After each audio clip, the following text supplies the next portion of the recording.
Triple C is back in the UFC. He's back with one goal in mind, to become the first 3-division champion in the sport's history. But to do that, HENRI CEJUDO plans to make one last stop at his old playground, the bantamweight division. So, what are the potential fights for him there? Will his targeted fight against the current champ Aljamain Sterling take place at UFC 287? And if it does, will we finally see two of the greatest fighters in the history of the UFC, HENRI CEJUDO and Alexander Volkanovski, go head-to-head for the UFC featherweight title? Well, there's only one way to find out. After defending his UFC bantamweight title against Dominick Cruz at UFC 249, HENRI CEJUDO announced his retirement from professional fighting. Now, HENRI CEJUDO was well in his prime at that time, and there really was no reason for his retirement. Many fans and UFC commentators took this announcement as a ploy from CEJUDO to get a contract renegotiation with the UFC. However, the UFC didn't see it this way, nor were they buying the idea of renegotiating his contract. This led them to officially vacate the UFC bantamweight title on May 20th, 2020, and remove HENRI CEJUDO from their rankings. Now, we're not going to sit here and tell you why we think he actually retired back then, but what we can tell you is that CEJUDO's coach, Eric Albarracin, announced back in May 2022 that he had re-entered the USADA testing pool, meaning CEJUDO is planning a comeback to the UFC. He definitely should have been cleared at this point and made eligible to compete. But then, there's still the question of who exactly he's fighting and which division he'll be in. We know his number one goal is to become the first ever 3-division champion in the UFC, so there's a possibility CEJUDO climbs up to the featherweight division to have a crack at the man himself, Alexander Volkanovski. That's one fight we bet almost everyone would tune in for. But as of now, Volkanovski has his head focused on Islam Makhachev, so we don't really see that one playing out anytime soon. Another division that might not have crossed your mind is the flyweight division. Now hear this out before you rule it impossible. Back in August 2018, HENRI CEJUDO won the UFC flyweight championship from Demetrius Johnson. He went on to defend the title against TJ Dillashaw in just 32 seconds of the first round and ended up relinquishing the title in December 2019 due to a shoulder injury, and also to focus on the bantamweight title. So technically he never lost the UFC flyweight title. But the truth is, HENRI CEJUDO, according to our own opinion, might be looking forward to a fight against Aljamain Sterling for the bantamweight title, since that was the title he held before he retired. So what happens if he does fight Aljamain Sterling? How does that fight go, you ask? Well, for starters, there's going to be a lot of grappling, like heavy grappling on the ground. HENRI CEJUDO is one of the most phenomenal grapplers in the UFC. Like, his grappling and wrestling is so good, he even coaches John Bones Jones and Demetrius Mighty Mouse Johnson. These guys are in the top 1% of MMA fighters around the world. So if they can seek CEJUDO's grappling skills for their matches, it should tell you just how good CEJUDO is on the ground. And according to Chael Sonnen, there's a popular saying in the world of combat sports that you're just as good as your last fight. For HENRI CEJUDO, his last fight tells us a lot about how dominant he can be, even amongst the best in the sport. He faced Dominick Cruz at UFC 249 for the bantamweight title. Dominick Cruz had a sizable advantage over HENRI CEJUDO in terms of height and reach. So basically everyone expected Dominick Cruz to outstrike Triple C and inflict a lot of damage. But that was far from the case. CEJUDO surprised everyone and came out with a great game plan.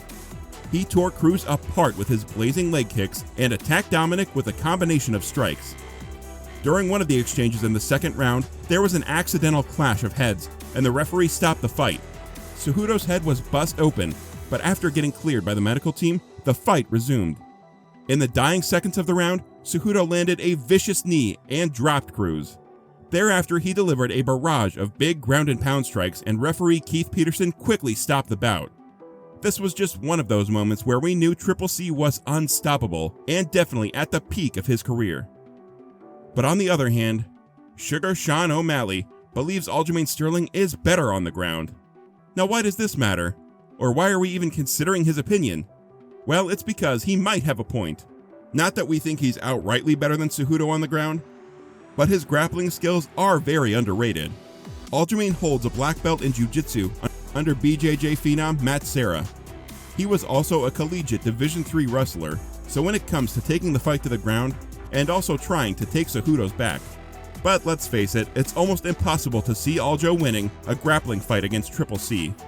Cejudo is literally an Olympic gold medalist and has had a very successful freestyle wrestling career. It's almost unimaginable to see him lose on the ground. But that's why it's MMA. Anything is possible. So let's say Cejudo does come back to the bantamweight division. Let's say the UFC actually fixes the match against Aljamain Sterling. Who do we think will win? Well, the first thing to consider is the betting odds right now. And we don't think you saw this one coming, but Henry Cejudo is actually a slight underdog for the fight, while Aljamain Sterling is a favorite to win. The closest reason as to why we believe that's the case is because Henry Cejudo has been out of the UFC for almost 3 years, and no matter how good a fighter is, these many years away from the sport always come back to haunt them one way or another. On the other hand, in those 3 years, Aljamain Sterling has had the best highlights of his career, getting wins against Corey Sandhagen, Peter Yan, and TJ Dillashaw. Some fans might argue that his road to the title was kinda easier than most fighters get. An example of a fight that shows this was his first encounter with Peter Yan that ended in a disqualification win for him, after Peter Yan delivered an illegal knee while he was on the ground. Again, at UFC 280, he won a rather straightforward fight against TJ Dillashaw, who suffered a shoulder injury even before the fight began. However, all these don't take away the fact that he's been in those dogfights. He weathered the storm and came out victorious. Also, during an episode of the Joe Rogan Experience, Demetrius Johnson had a few things to say about how good Aljo really is. And for a guy like Demetrius to think you're special, then you definitely are. Aljamain Sterling has proven to us that he's better than we thought he was, and maybe that's why he's the favorite against Cejudo. But in our opinion, Henry Cejudo has this one locked in the bag. Like we don't see in any world where Cejudo can lose this fight. He's so confident in his skills, and he was even willing to face Conor McGregor in a catchweight bout. But again, this is MMA, and anything is possible. But for Cejudo, if he beats Aljo and takes the belt that he never lost, he has 2 options to choose from. Either he makes his first title defense against Sugar Sean, or he goes up to featherweight to face the man himself, Volkanovski.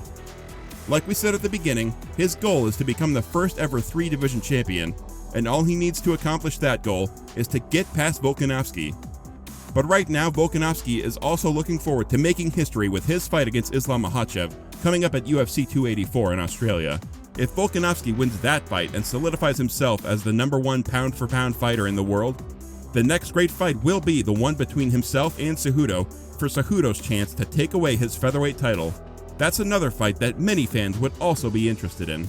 But what happens if Cejudo loses to Aljamain Sterling? Well, the Volkanovski fight would still be open. But on another thought, many fans might not be looking in that direction, especially if Volkanovski wins Makhachev. But either way, Cejudo has a lot of options awaiting him if he comes back to the UFC. We believe Aljo has more to gain in this fight than Cejudo. Cejudo is the 7th multi-divisional champion in UFC history, the 4th simultaneous multi-divisional champion, and one of the only UFC fighters to have an Olympic gold medal. It doesn't get better than this. He's done almost everything there is to be done in this sport. So if a guy like Aljo, who almost everyone looked past, who almost everyone thought would never be a champion, comes out and defeats Cejudo, then best believe Aljo would get into talks of being one of the greatest fighters in the UFC. So, maybe Henry Cejudo wins back the bantamweight title. Maybe he goes on to win the featherweight title and become the first ever 3-division champion in the UFC. And maybe, just maybe, you'll like this video, subscribe to our channel, and turn on post notifications so you don't miss out on any of our future videos.